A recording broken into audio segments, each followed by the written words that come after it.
Hello and welcome. This is Danny Morsalat once again. Right now, standing in the Wellington, England Cricket Stadium. Right now, we are here standing in the pitch, and this pitch is ready for today's final between Pakistan and England. This is 2024 Cricket World Cup 20 International, and this is the pitch. Look at this grassy pitch. The pitch is having a little bit of moist. You can look this area, and this is a little bit of grassy pitch. Still, we are here hoping that the batters. Let's see if the bowling side can regret the batter to make a great total. So let's hope that still this pitch is great for the bowling or the batting side. We will see some better changes here in the bowling, here in the batting side because लो जी। तो friends, ये video देखने के बाद आपको इतना यकीन हो गया होगा कि इंग्लिश बोलने के लिए एजुकेशन का लाजमी नहीं है कि डिग्रियों की हालत में होना, तमगों की हालत में होना, स्टेजेस के हालत में होना, इस तरह का बिल्कुल भी नहीं है। अब देखिएगा, काफ़ी सारे लोग इस बात से परेशान होते हैं कि जो है हमारी एजुकेशन नहीं है और हम जो है अपनी कम्युनिकेशन स्किल को इम्प्रूव नहीं कर सकते। तो ऐसी बात फ्रेंड्स बिल्कुल भी नहीं होती। अब एग्ज़ाम्पल के लिए मैंने फर्स्ट वीडियो में जो है छोटा सा एक पार्ट देखिएगा, वो पिच की कंडीशन बता रहा है। अब एग्ज़ाम्पल के लिए मैंने ये छोटा सा शॉट लगाया। अब देखिएगा, ये जो पुख्तून भाई है हमारा, इस पुख्तून भाई ने कोई डिग्री हासिल नहीं की हुई है। ये मैं लाजमी आपको दावे से कह सकता हूँ, बिकॉज़ ऑफ दिस, क्योंकि इसको मैं जानता हूँ। अब दूसरी कंडीशन ये है कि देखिएगा, अब उसकी कम्युनिकेशन स्किल माशाल्लाह कितनी ज़बरदस्त तरीके से जा रही है। वो एक एक चीज़ को, एक एक लफ्ज़ को कितनी तरतीब से, कितना अच्छे मैनेज करके जो है अपनी कम्युनिकेशन स्किल को इम्प्रूव करता हुआ नज़र आ रहा है। अब देखिएगा, इसकी कोई इतनी ज़्यादा तालीम नहीं है। अब कंडीशन किस तरह से बता रहा है वो पिच की, एक मतलब बहुत ही ज़्यादा जो है ऐसा बंदा नज़र आता है जिसका बहुत ज़्यादा एक्सपेरिमेंट हो इस काम में, या कोई एक्सपीरियंस एबल पर्सन अब इसको जो है शो अप कर रहा हो। तो देखिएगा, अब यही भाई जो हैं आपके लिए एक एग्ज़ाम्पल भी पेश कर रहे हैं कि भाई जो है कम्युनिकेशन स्किल के लिए एजुकेशन का होना लाजमी नहीं है। अगर आप 5 पढ़े हैं, 7 पढ़े हैं, 10 पढ़े हैं, बस इतना ही आप पढ़े हों कि आपको जो है उर्दू इंग्लिश का वर्ड पढ़ना आना होना चाहिए। और दूसरी बात ये है कि इसमें फ़र्क नज़र आना चाहिए कि उर्दू कहते किसे, इंग्लिश कहते किसे हैं, बाकी का काम आप छोड़ दें। अब नेक्स्ट कंडीशन जो है फ्रेंड्स, ये जो वीडियो है ये इस एग्जांपल के साथ बहुत ही इंपॉर्टेंट होने वाली है। जैसे जो है मज़े की ये मैंने एग्जांपल लगाई है अटैच किए साथ, इसी तरह मज़े की हमारी पूरी वीडियो होने वाली है।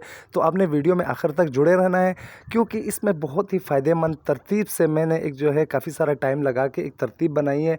हर एक पार्ट बनाए हैं मैंने, 10 पार्ट्स हैं मेरे जो मैंने रेडी किए हैं इस वीडियो के लिए। तो हर एक पार्ट की एक तरतीब से एग्जांपल के साथ मैंने जो है सेंटेंसेस भी लिख के लगाए हुए हैं। तो आपने क्या करना है कि जुड़े रहना है वीडियो के साथ। और दूसरी कंडीशन ये है कि आपने अपने पास एक कॉपी पेंसिल समथिंग जो भी आपके पास जो है, आपने साथ साथ नोट करने के लिए कोई पैड है, जो समथिंग आप जो है यूज़ करना चाहते हैं आप यूज़ कर सकते हैं। आपने मेरे साथ साथ रिवाइज़ करना है, अपनी कॉपी या रजिस्टर में इसको साथ साथ जो है लिख कर रखना है, ताकि आपको आगे के लिए ये ज़रूरत आ सके। तो देखिएगा फ्रेंड्स, आज की जो हमारी वीडियो है वो उसके टोटल 10 पार्ट्स हैं। 10 पार्ट्स में क्या है, कुछ मैं आपको रैंडमली बता देता हूँ कि हमारे ये पार्ट्स किस मुतालिक है। हमारे पार्ट्स हैं मुतालिक अपना मुतारफ़ कैसे कराना है आपने किसी फ्रेंड को, आपने किसी अगर फ्रेंड की हेल्प करनी है तो आपने उसको अपील कैसे करनी है इंग्लिश में कि मैं आपकी मदद कर सकता हूँ, can I do your help, या फिर आई थिंक जो भी आप जो है अपने माइंड में आपको इंग्लिश में बोलने में अगर आप सीख चुके हैं, अगर आपको बोलना है तो किस तरह से करवाना है, तो वो चीज़ें बेसिकली मैं आपको आज इस वीडियो में बताऊंगा। जिसका टॉपिक नंबर 1 है हाल चाल पूछना। हमने हाल चाल कैसे पूछना है। सेकंड नंबर पर है हाल चाल पूछने पर जवाब देना, कि हमने जवाब कैसे देना है। नंबर 3 है तारुफ़ करवाना, कि अपना तारुफ़ कैसे करवाना है। इसके बाद नंबर 4 है तारुफ़ का जवाब देना। और नंबर 5 जो है वो है हमारा मदद की पेशकश करना। उसके बाद जो नंबर 6 है मदद कबूल करना, कि हम मदद कबूल करते हैं तो कैसे करते हैं। फिर नंबर 7 पे जो है मदद कबूल करने से इनकार करना, मतलब मेरी मदद की ज़रूरत नहीं है। फिर 8 नंबर पे किसी चीज़ को नापसंद करना। फिर नंबर 9 पे है कि ये बताया कि ये काम ज़रूरी नहीं। और जो है 10 नंबर पे है इजाज़त मांगना, कि इजाज़त कैसे मांगनी जाती है इंग्लिश में, वो चीज़।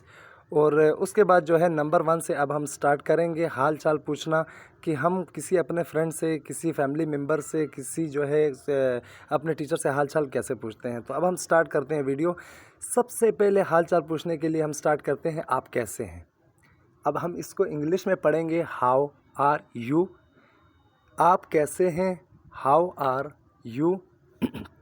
नेक्स्ट में इसका ऑपोजिट यूज़ करें, मतलब थोड़ा सा मॉडर्न करके बोलें तो आप कह सकते हैं हाउ डू यू डू, आप कैसे हैं, आप कैसे हैं को इंग्लिश में हाउ डू यू डू भी हम कह सकते हैं। आप कैसे हैं, हाउ आर यू, आप कैसे हैं, हाउ डू यू डू। अब जो है हाउ का मतलब कैसे हैं, यू आप, आपने इन चीज़ों का भी साथ साथ ख्याल रखना है। अपने वर्ड्स मीनिंग की जो स्किल है इसको आपने अप रखनी है ताकि आपको सेंटेंसेस बनाने में आसानी हो। अब नेक्स्ट में है सब कुछ कैसा जा रहा है, सब कुछ कैसा जा रहा है। How is everything, how is everything हम ये भी कह सकते हैं। अगर हम दूसरी कंडीशन में बोले तो हम कह सकते हैं how is going everything, how is going everything, सब कुछ कैसा जा रहा है। यहाँ शॉर्टकट में लिखा हुआ है सब कुछ कैसा जा रहा है का लिखा हुआ है हाउ इज़ एवरीथिंग। हाउ का मतलब कैसे, इज़ है एवरीथिंग चीज़। नेक्स्ट है उम्मीद है आप खैरियत से होंगे। ये जुमला भी बहुत ज़्यादा यूज़ किया जाता है, तो इस जुमले को हम इंग्लिश में बोलेंगे hope you are well, hope you are well. Hope उम्मीद को कहते हैं, वर्ड्स मीनिंग साथ साथ लिखें।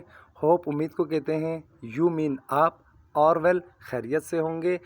उम्मीद है आप खैरियत से होंगे, होप यू आर वेल। तो किसी से खैरियत पूछने का ये सबसे इजी तरीका है, मैंने जहाँ तक जो है नोटिस किया है, होप यू आर वेल। अब अगर आप बोल दें तो एक जो है काफ़ी तेज़ बंदा जिसकी कम्युनिकेशन स्किल अच्छी हो वो फट से समझ जाएगा कि ये पूछना क्या चाह रहा है। उम्मीद है आप खैरियत से होंगे को आप जल्दी जल्दी बोल सकते हैं होप यू आर वेल। अब नेक्स्ट है नंबर 2 पे हाल चाल पूछने पर जवाब देना। अगर कोई हमसे हाल पूछता है तो हमने उसका जवाब कैसे देना है, उसको रिएक्ट कैसे करना है, इंग्लिश में उसको जवाब कैसे देना है। तो इस चीज़ के बारे में हम नंबर 2 पे जो है एक्सप्लेन करेंगे। कुछ जो सेंटेंसेस हैं मैं आपको वो भी बता देता हूँ साथ साथ। नंबर 1 पे है बिल्कुल ठीक शुक्रिया। अब वो आपको रिप्लाई कर रहा है हाँ जी मैं बिल्कुल ठीक हूँ शुक्रिया। तो बिल्कुल ठीक शुक्रिया को हम इंग्लिश कहेंगे very well thanks, very well thanks. बिल्कुल ठीक शुक्रिया, वेरी वेल का मतलब बिल्कुल ठीक और थैंक्स का मतलब शुक्रिया। मैं फिर बता रहा हूँ कि वर्ड्स मीनिंग का ख्याल रखा करें, इसको साथ साथ नोट किया करें। बिल्कुल ठीक को इंग्लिश में वेरी वेल कहते हैं और शुक्रिया को इंग्लिश में थैंक्स कहते हैं। तो नेक्स्ट में है मैं ठीक और आप। अब उसने शॉर्टकट में यूज़ किया है कि मैं ठीक हूँ और आप। अगर हम जुमले को थोड़ा सा जो है एक्सप्लेन करें, थोड़ा सा और ज़्यादा करें तो वो अगर नेक्स्ट में आपको जवाब भी मिल सकता है कि मैं ठीक हूँ और आप सुनाएं आप कैसे हैं। तो अब शॉर्टकट में जो है वो ये लिखा हुआ है कि मैं ठीक और आप, मतलब वो पूरा समझ में आ रहा है कि वो अभी हमें जो है दोबारा से क्वेश्चन कर रहा है कि मैं ठीक हूँ और आप कैसे हैं। तो हम इसको इंग्लिश में लिखेंगे fine and you, fine and you. Fine का मतलब मैं ठीक, एंड यू और आप। अगर मैं ठीक हूँ अगर आपने लिखना चाहते हैं तो आप लिख सकते हैं I am fine and you, I am fine and you. आप इस तरह से भी सवाल कर सकते हैं। नेक्स्ट में है कि मैं खुश हूँ, आई एम हैप्पी, मैं खुश हूँ, आई एम हैप्पी। अब इसको देखिएगा मैं खुश हूँ को इंग्लिश में लिखेंगे या बोलेंगे आई एम हैप्पी, मैं खुश हूँ, आई एम हैप्पी, मैं खुश हूँ।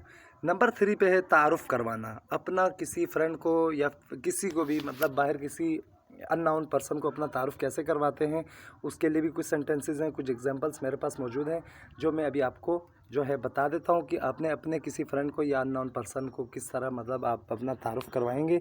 तो इसी के लिए सबसे फर्स्ट जो हमारा सेंटेंस है वो है अहमद से मिलिए ये मेरा कज़न है। अहमद से मिलिए या अहमद से मिलें ये मेरा कज़न है। Meet Ahmed he is my cousin, meet Ahmed he is my cousin. Ahmed से मिलिए ये मेरा कज़न है।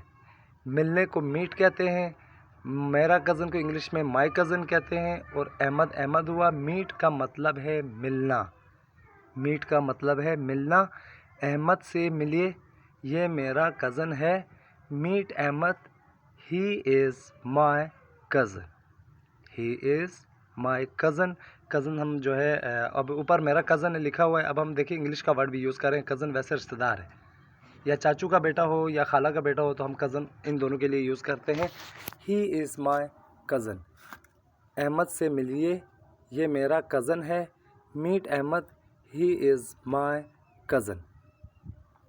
अब इसी तरह जो नेक्स्ट है वो है कि मुझे अहमद को मुतारिफ़ करवाने दें।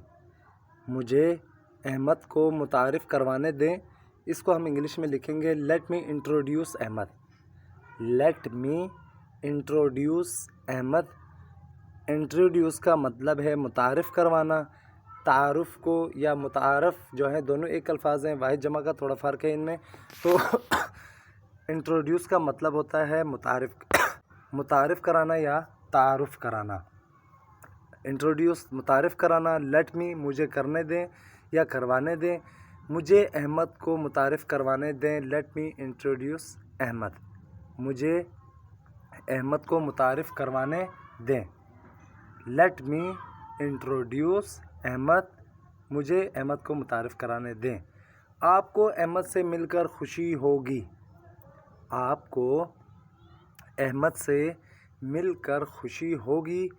You will be glad to meet Ahmed. You will be glad to meet Ahmad.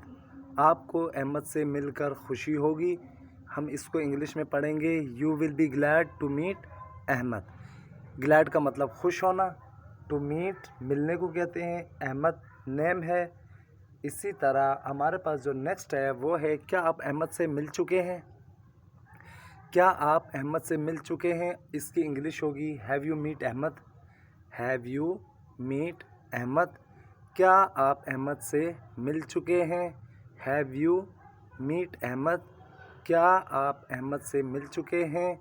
अब देखिएगा उर्दू में है क्या आप अहमद से मिल चुके हैं, तो हम इसको इंग्लिश में लिखेंगे हैव यू मीट अहमद। इसी तरह